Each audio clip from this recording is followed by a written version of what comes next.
Merci, professeur Amadoulié, pour cette intervention et ce panorama synthétique de la recherche qui a comme objet, évidemment, la jeunesse au Sénégal et qui nous rappelle par quelques similitudes ce qui se passe aussi chez nous pour la jeunesse au Maroc.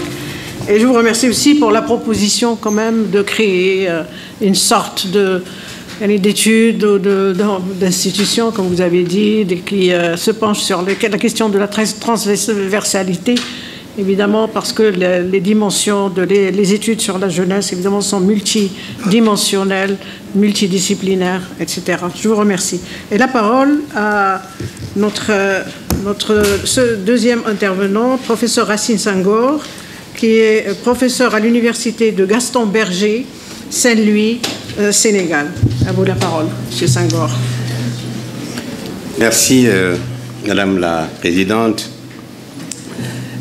Chers collègues, Mesdames, Messieurs les professeurs, chers invités, je dois dire que j'ai plusieurs raisons d'être comblé aujourd'hui.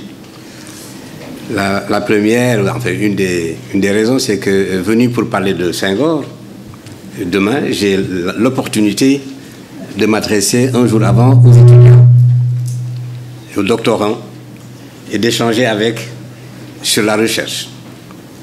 La deuxième raison, c'est que cette recherche porte sur l'Afrique. L'Afrique, qui est notre continent à nous tous, Sénégalais et Marocains, et de bien d'autres pays, mais c'est les jeunes qui sont appelés à investir cette question de manière à participer d'une certaine manière à ce que j'appelais tout à l'heure une recherche pour l'avenir. La troisième raison, c'est que moi-même, je suis professeur, mais en plus, depuis 2 ans, il m'a été confié la direction d'une institution au Sénégal qui s'appelle le Monument de la Renaissance africaine, qui est un très grand monument réalisé par le président Abdoulaye Wade et qui a vocation de travailler à la renaissance de l'Afrique et qui a également vocation d'être un monument installé au Sénégal, sur le Finistère du Sénégal, sur la partie la plus occidentale du continent africain, mais c'est simplement un site, c'est un monument africain qui appartient à tous les Africains, qui a vocation de symboliser toute l'Afrique et de porter la pensée et les idéaux de l'ensemble de l'Afrique.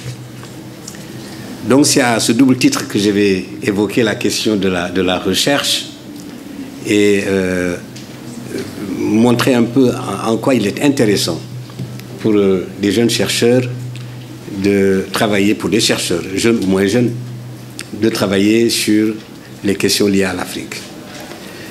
Une observation première, c'est que l'initiative prise ici de créer ce réseau de chercheurs, d'étudiants-chercheurs sur l'Afrique au Maroc est une excellente initiative qu'il faudrait certainement démultiplier dans beaucoup de pays. Nous avons dans les universités américaines, européennes et même asiatiques. Moi, je donne des cours à l'Université nationale de Séoul.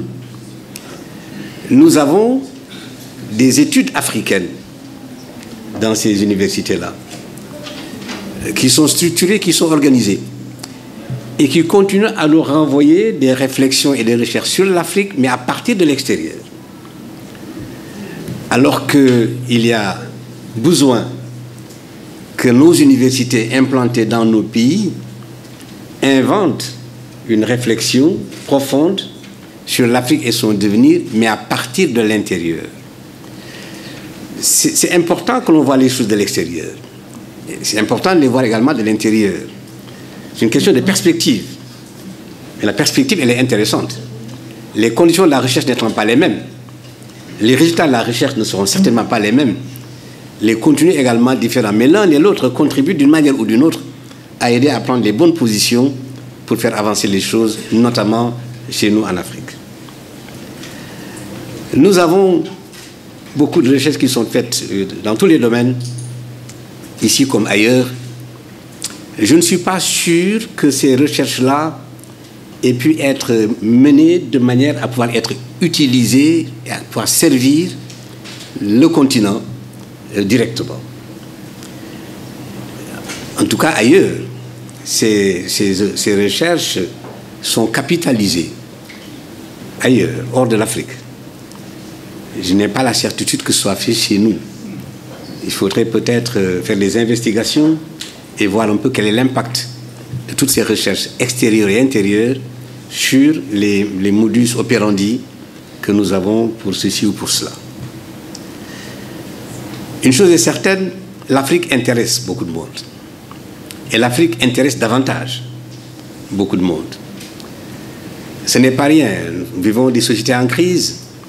Nous vivons un monde qui est en train de se réduire en un village.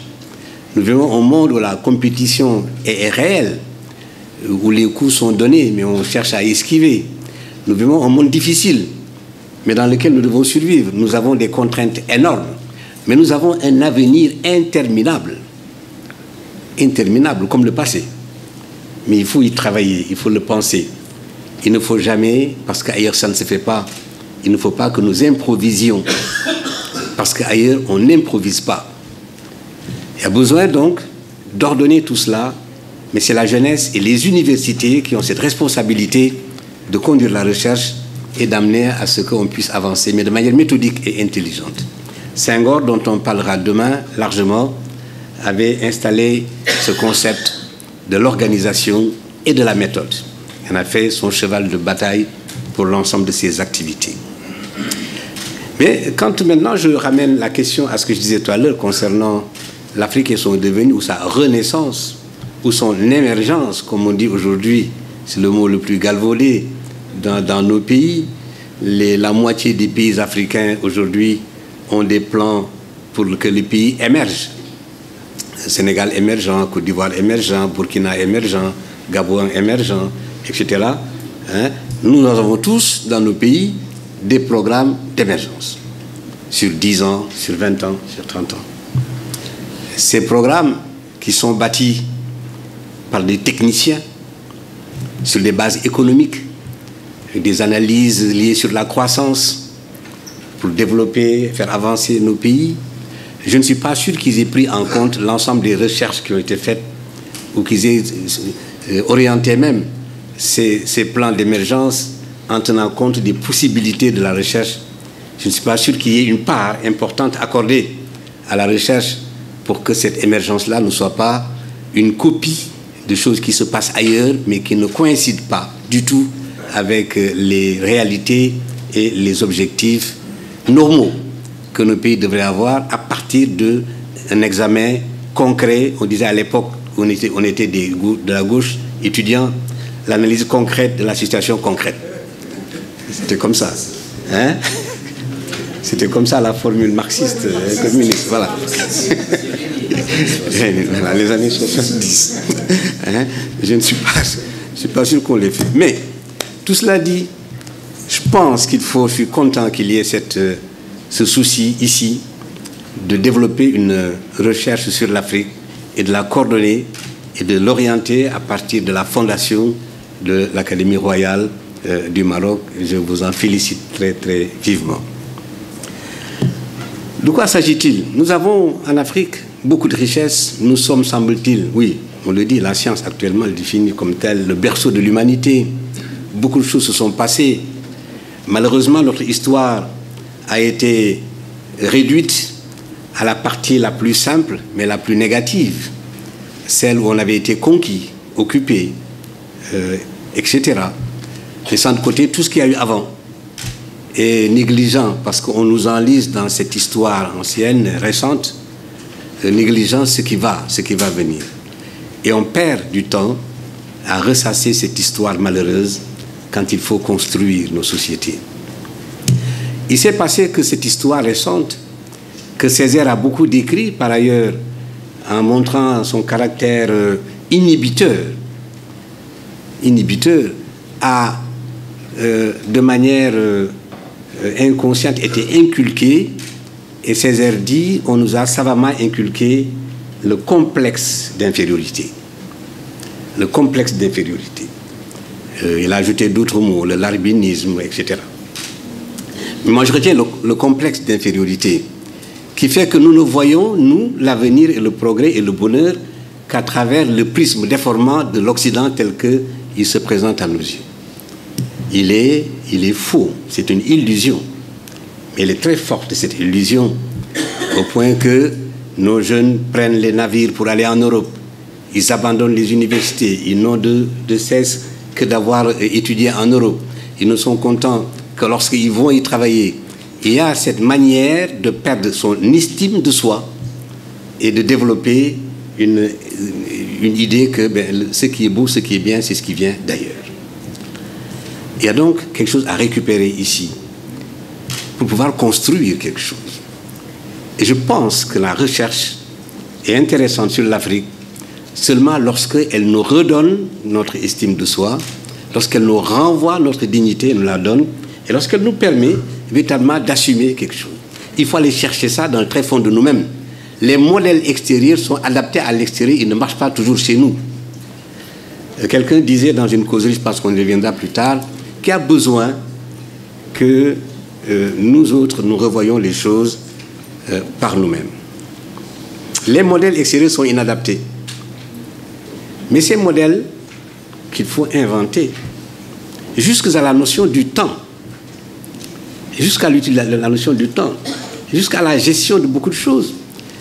Nous, au monument de la Renaissance africaine, nous avons une statue avec 3 personnages, dont un enfant. Donc l'enfant est le personnage le plus important. Mais quand nous recevons les élèves, ils sont nombreux à venir, nous leur demandons de travailler, de réfléchir de manière à voir comment eux-mêmes, ils pourraient être de grands scientifiques, par exemple. De grands scientifiques, elle est universelle, la science. Elle est universelle. Mais que ce soit de grands scientifiques capables de prendre des choses en main et de construire quelque chose par nous-mêmes. Mais il faudrait maîtriser ces outils-là. Il faut les maîtriser. Il y a un travail à faire là-dedans pour qu'ils puissent savoir que ça ne vient pas d'ailleurs, mais que ça vient aussi de nous, c'est humain, simplement. Il faut beaucoup d'audace pour bousculer ces situations acquises, pour bousculer les certitudes.